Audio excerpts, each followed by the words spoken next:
Ahora vamos con la tercera y última parte de este pequeño microserie, porque van a ser, digo, múltiples series sobre Spinoza, pero de la microserie que compete a la metafísica de la sustancia. En esta ocasión vamos a ver las cuestiones del monismo de Spinoza, por un lado, y la forma en la que trata los modos, y la realidad o irrealidad de los modos. Eso vamos a, porque como ya, eso vamos a entrar, porque como ya hemos dicho, por ejemplo, al no sustancializar los modos, queda la duda de los modos son reales o no son reales, qué onda con los modos. Entonces hay que tratar esa cuestión. Bueno, pues empecemos. Vamos con el monismo de sustancia. Vamos a leer primero una pequeña cosa que dice Spinoza de manera un poco oscura. Dice, Dios solo puede ser llamado uno o único impropiamente. Yo replico que una cosa se dice que es uno o única en relación con su existencia, pero no a su esencia, ya que no concebimos las cosas bajo números, al menos que ellas hayan sido traídas bajo un género común. Y con esto quiere decir Spinoza que si no, por ejemplo, vamos a poner un ejemplo, si tengo una moneda y un billete, no puedo decir que tengo dos, al menos de que los haya agrupado bajo algún tipo de género. Por ejemplo, dinero o moneda de cambio, yo qué sé, alguna cosa así. Entonces, en ese sentido, tengo dos. Entonces, lo que va a implicar para esto es que para que yo pueda cuantificar algo, dice Spinoza, que debe haber por lo menos dos cosas que coincidan en su esencia, para poder agruparlos, lo cual es imposible en el caso de la sustancia. ¿Por qué? Por la misma definición de la sustancia, ¿no?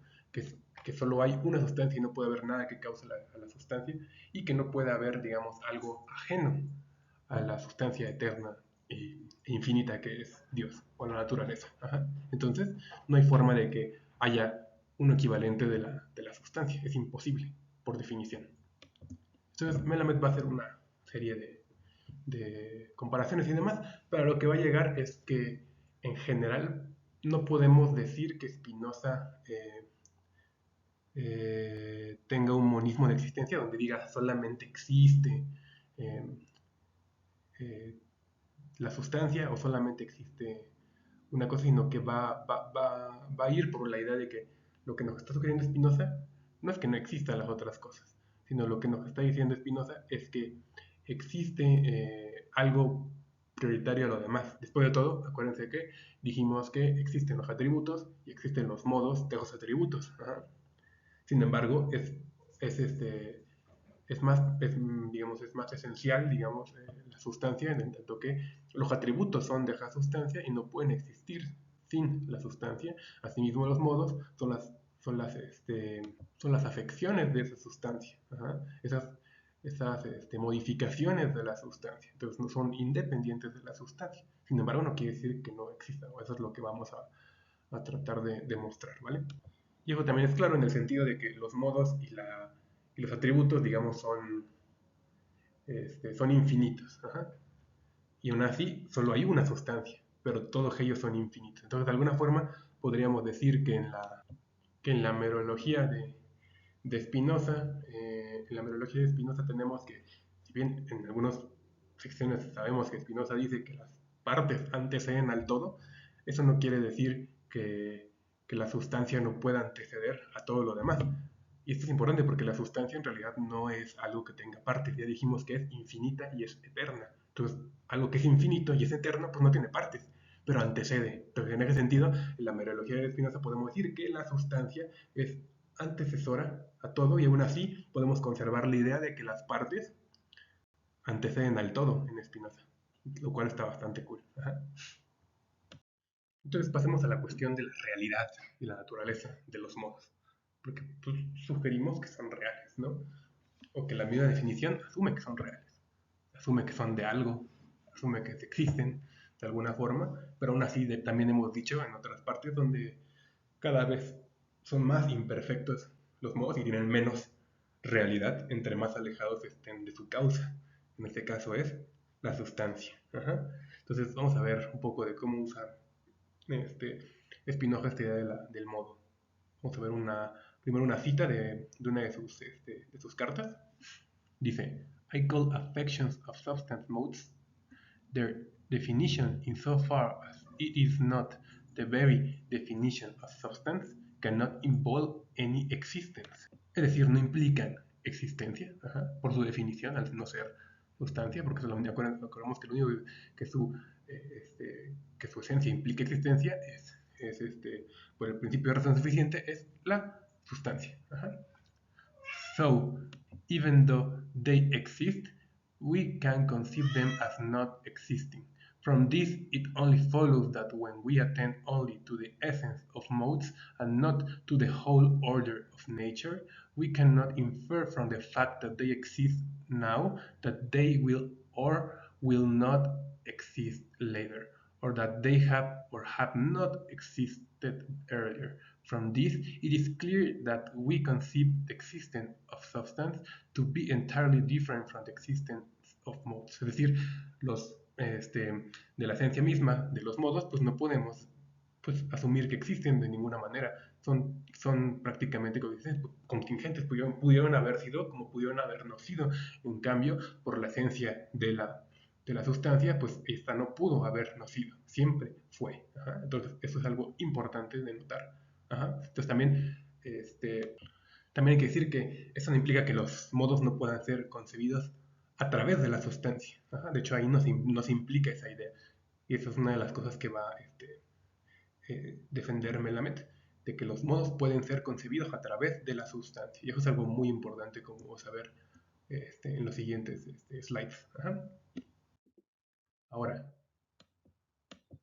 sí, en esa misma carta va a decir Spinoza más adelante que esta consideración va a llevar a la diferenciación entre lo eterno y lo que dura, o la duración y lo eterno. Sobre esto va a decir Spinoza que the difference between eternity and duration arises from this, for it is only of modes that we can explicate existence by duration, but we can explicate the existence of substance by eternity. In essence, the infinite enjoyment of existing, or in a bad Latin, of being. Es decir, que básicamente es de la sustancia ser eterna, pero solamente es de los modos ser durables. Vamos a ver a qué se refiere con esto de eterno y durable en la ética, porque como tal en la carta no lo va a tratar. Pero como podemos ver por la definición 8 del primer libro de la ética, dice: por eternidad entiendo la existencia misma en cuanto se la concibe como siguiéndose necesariamente de la sola definición de una cosa eterna. Es decir, está poniendo la definición de la eternidad en función del concepto de sustancia. Explicación. En efecto, tal existencia se concibe como una verdad eterna, como si se tratase de la esencia de la cosa, y por eso no puede explicarse por la duración o el tiempo, aunque se piense la duración como careciendo de principio o fin. O sea, simplemente es algo que es de su esencia, simplemente ser. No tiene sentido hablar de algo durable, de algo finito, de alguna extensión, aunque siquiera la concebamos como inicio y fin, porque las cosas que tienen inicio y fin son finitas, pero las cosas que no son más que de su esencia, el ser, son eternas. Entonces, esa es una distinción muy, muy importante. Por otro lado, respecto de la duración, dice en la definición 5 de la ética, del libro 2 de la ética, la duración es una continuación indefinida de la existencia. Ahí está la parte importante, es indefinida. Digo indefinida porque no puede ser limitado de modo alguno por la naturaleza misma de la cosa existente. Es decir, que en su esencia no está implicado la durabilidad de la cosa. Por esencia no podemos saber, por esencia de cualquier, por ejemplo, modo, yo no puedo saber cuándo deja de existir, cuándo perece, cuando inicia su existencia, no sé nada de eso, ni tampoco por la causa eficiente, la cual en efecto da necesariamente existencia a la cosa, pero no se la quita. Es decir, que por la serie de causas y efectos en las cuales está inmerso el determinado modo respecto de un atributo, yo no puedo saber cuándo se determina su existencia o su o su cese de existir. Entonces es algo importante también de notar. Entonces, bueno, volviendo un poco a la carta, ¿vale? Dijiste que hay otra forma de tratar esta diferencia entre la sustancia y los modos, es decir, por el carácter de divisible, indivisible, y por si son aprehensibles por el intelecto o la imaginación. Vamos a tratar como tal lo que es el intelecto y la imaginación posteriormente, pero podemos adelantar un poco diciendo que, digamos, la forma de concebir del intelecto, eh, de, la, de, la, de la realidad, la forma en la que se concibe gracias al intelecto es una forma, digamos, confusa, inadecuada, que trae ideas erróneas sobre la realidad. ¿En qué sentido? Bueno, cuando estamos en la forma cognitiva del intelecto, de la imaginación, digamos, tenemos una serie de ideas que se van a estar como intercambiando unas con otras, diciendo, ay, no, esto pertenece a una cosa, ¿no? Y esto pertenece a otra cosa, y estarlas, digamos, moviendo unas de otras sin aprender adecuadamente la correspondencia de las cosas. ¿En qué sentido?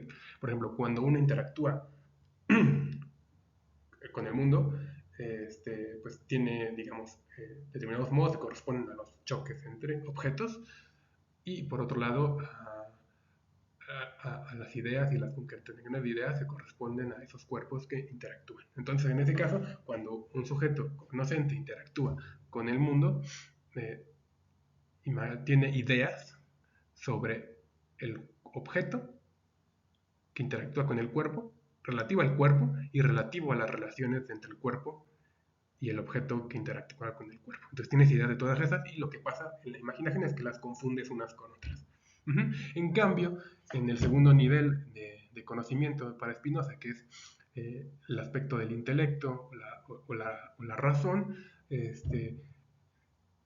digamos, tenemos una comparación sistemática de todas esas cuestiones que lleva a la aprehensión de las cosas, lo que llama Spinoza las nociones comunes de todo lo que ocurre, es decir, todo lo que es de manera de manera común a todas las instancias que estamos conceptualizando.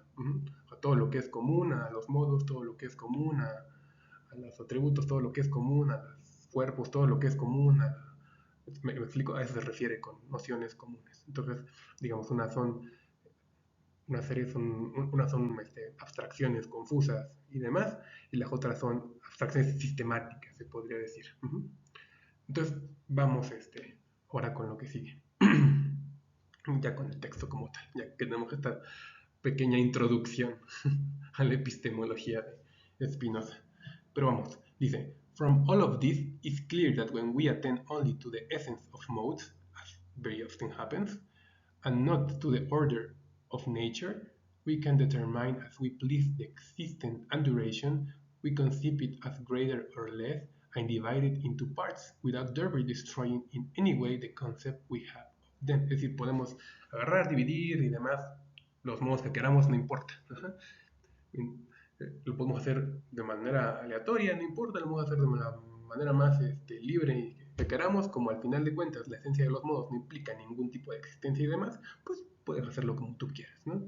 En cambio, cuando estamos hablando de la sustancia, esto va a cambiar. Dice, but since we can conceive eternity and substance only as infinite, they can undergo none of these without destroying at the same time the concept we have of them. Como habíamos dicho, la eternidad no es divisible y la sustancia tampoco es divisible. Básicamente, si no lo aprendes adecuadamente y de manera ordenada, pues ¿qué es lo que va a pasar? Pues que distorsionas el concepto, distorsionas la esencia de la cosa.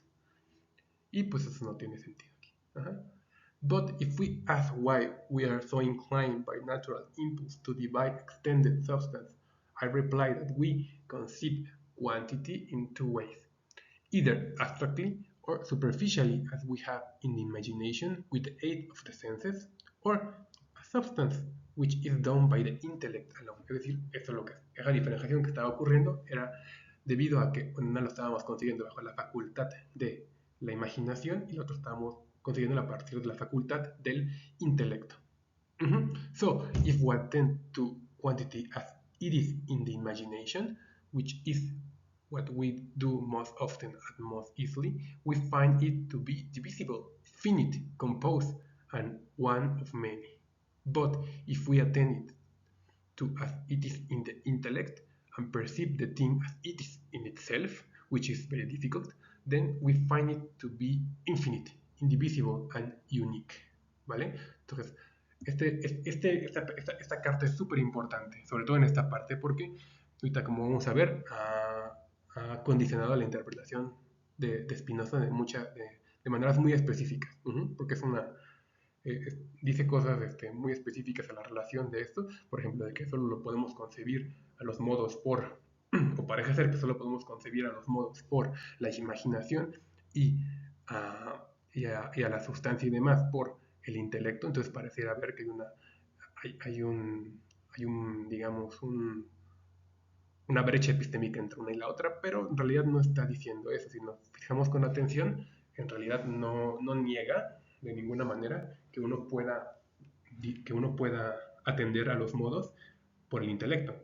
Solamente dice que en realidad lo que podemos hacerlo es aprenderlos por la facultad de la imaginación. ¿Ok? Sobre la interpretación que decía, es básicamente esta, es la lectura acomista, es decir, que niega la realidad de lo diverso y afirma la existencia solo de Dios. Pero ya, como ya anticipamos un poquito en la sección anterior, es un poquito falso, ¿no? Sin embargo, es una lectura que ha hecho Hegel y otras personas, y pues digo, tiene sustento de alguna forma, ¿no? Eso sería una forma en la que podríamos leer la carta anterior, de hecho, viendo justamente a Spinoza como una comista. O por ejemplo también cuando decíamos que lo más real y lo más perfecto es lo primero en la causa de la relación de causa y efecto. Es decir, en este caso, si la causa primera es la causa es la causa sui, es decir, lo más perfecto sería Dios, y cada vez entre más avanza eso es más imperfecto y real, ¿no? Pero vamos a ver ahorita que puede ser conciliable, ¿vale? Como dice de hecho Spinoza, no es del todo cierto. ¿Por qué? Porque tampoco es como que niegue por completo los modos. Ya dijimos que, de hecho, los modos, los atributos y demás forman parte esencial de la definición de Dios. Ajá. Y además, si Dios no tuviera, o la sustancia no tuviera, o la naturaleza no tuviera los modos que tiene, pues en realidad no sería esa misma sustancia, sería otra cosa. Ajá. Cambiaría su esencia. Además, también podemos decir que todo lo durable procede de lo eterno. Dice Spinoza, the way duration flows from eternal things. Es decir, que en realidad, como dijimos, pues todo lo que es durable, surge de lo eterno, o surge de lo que es causa sui, de lo que siempre es y su esencia implica existencia, o sea, Dios. Ajá, y nada es fuera de Dios o la naturaleza. Y esto es lo que les decía, ¿no? En esa parte que acabamos de leer, no se niega, de hecho, que los modos puedan ser infinitos. Ajá. De hecho, en esta misma carta dice Spinoza de alguna forma que se pueden concebir como infinitos. Miren. Dice, from everything now said, it is clear that some things are infinite by nature and cannot in any way be conceived to be finite, that others are infinite by the force of the cause which they are inert, though when they are considered abstractly, they can be divided into parts and regarded as finite. Es decir, nos está diciendo que algunas cosas son infinitas en su naturaleza y otras son infinitas en tanto que son inherentes o inmanentes a algo que es infinito en su esencia. En este caso es el caso de los modos. Ajá. Pero ahorita vamos a ver, ¿no?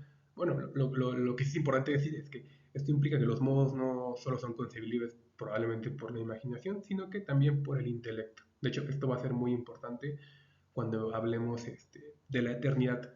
En este video nada más lo vamos a tratar hasta el final, de manera muy breve, porque pues, de alguna forma está implicado con la idea de la eternidad en Spinoza, pero ya cuando tratemos la parte de la ética, la concepción de la eternidad, en este caso la eternidad del alma, en Spinoza, que es un poco embrollado, pero vamos a ver qué tan importante es esta idea de poder concebir los modos a través de lo que es infinito. Ujú. Otra cosa que es, digamos, que va en contra de este acomismo es la idea que ya dijimos en sumerología, ¿no? Que si bien no, las partes anteceden al todo en Spinoza, eso no quiere decir que algo que no sea, tenga partes, que no sea finito y demás, no pueda anteceder a la parte. Ese es el caso de lo que por su esencia es la existencia, es decir, la sustancia. Entonces, eso es algo importante de sumerología. Por merología me refiero simplemente a la relación las partes todos.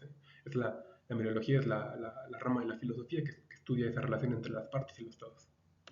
Y ahora lo que les decía, que tiene que ver con la idea de la eternidad y que también, digamos, nos muestra cómo Spinoza habla de la concebir eh, a los modos de manera infinita a partir de que son inherentes a la, a la a la sustancia, que es a lo que habíamos dicho que se podía hacer gracias a las, a las relaciones lógicas que permite de la inherencia. Entonces, como se acuerdan, habíamos dicho que la inherencia tiene transitividad. Entonces, aquí es donde estamos aplicando la idea de la inherencia o de la transitividad de la inherencia.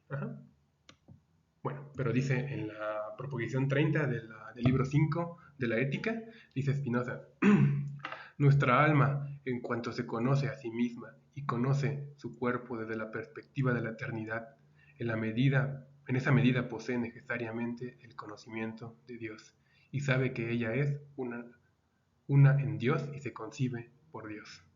Es decir, ¿viste? Está viendo que es en Dios en el sentido ontológico y está viendo que se concibe por Dios en el sentido conceptual, de concebir. Entonces es algo muy, muy, muy, muy importante que eran las partes que eran esenciales de la definición de sustancia. Entonces dice, demostración. La eternidad es la esencia misma de Dios en cuanto que ésta implica la existencia necesaria por la definición 8 de la parte 1, así pues, concebir las cosas desde la perspectiva de la eternidad significa entenderlas cuanto que concebidas como entes reales en virtud de la esencia de Dios, o sea, en cuanto que en ellas está implícita la existencia en virtud de la esencia de Dios, que existen gracias a Dios, y de este modo nuestra alma, en cuanto se concibe a sí misma y concibe su cuerpo desde la perspectiva de la eternidad, en esa medida posee necesariamente el conocimiento de Dios y se sabe eterna, etcétera, etcétera. QED. Entonces, como pueden ver, está el pequeño, la pequeña muestra de que para Spinoza la eternidad va a constar de ideas eternas, de tener ideas eternas, o de tener, de ser partícipe de esa eternidad a partir de ideas verdaderas, infinitas respecto de concebirse, eh, de concebir lo particular, lo individual, a partir de lo que es infinito, que es cómo concebirse a partir de Dios. Y de hecho, como vamos a ver en la epistemología, esta de hecho es la tercera forma de concebir las cosas. Es el tercer género de conocimiento y es el que está en Spinoza, arriba de la imaginación y arriba de la razón o el intelecto. Esto es le llama el modo intuitivo de conocimiento y es este. Y esta forma de concebirse, pues es digamos otra forma, es otra evidencia que dicta, como dice ahí, ¿cómo se llama? Que las concebimos que los modos los concebimos como entes reales en virtud de la esencia de Dios. Es otra forma de ver que claramente Spinoza no es un acomista y no dicta que sean irreales los modos, lo cual no quiere decir que no sean más imperfectos, pero no les resta, digamos, realidad, ¿no? Puede ser que inclusive diga, como sugeriría Spinoza, su realidad puede aproximarse a cero, pero jamás es cero. Es una forma de verlo, así, por la relación in alio que vimos, ¿de acuerdo? Entonces, pues hasta aquí sería todo respecto a al aspecto de la metafísica de la sustancia. Vimos desde qué era la sustancia, qué eran los atributos, qué eran los modos, vimos los tipos de relaciones metafísicas que tenían, acuérdense, concepción, inherencia y causalidad, y luego vimos las relaciones lógicas de estas mismas cuestiones metafísicas, luego vimos los aspectos de la infinitud, y en este último episodio vimos lo del monismo de Spinoza, así como la de la realidad de los modos, que era muy importante, por lo que dije al inicio, que al no conceder sustancialidad a, a los demás objetos de la naturaleza fuera de la sustancia, digo, más que la sustancia misma, entonces había que ver si concebía como reales a las cosas dentro de la sustancia, y pues claramente sí, las concibe como reales, no son irreales, a pesar de que a veces las concibamos a través de la imaginación y a veces por el intelecto. Eso no les quita realidad a las cosas. Si bien más bien dice cosas de, de que tenemos modos inadecuados de conocer la realidad, dice más de nosotros que de las cosas, o que de la realidad misma, ¿no? Pero bueno, eso sería todo. Espero que les haya gustado y nos vemos todavía no los hago, pero serán varios videos sobre la epistemología. Yo espero que igual serán 2 o 3 videos, así como estos, y luego igual otros 2 o 3 para las cuestiones de la ética y probablemente otros 2 o 3 para las cuestiones de la política. Nos vemos, cuídense.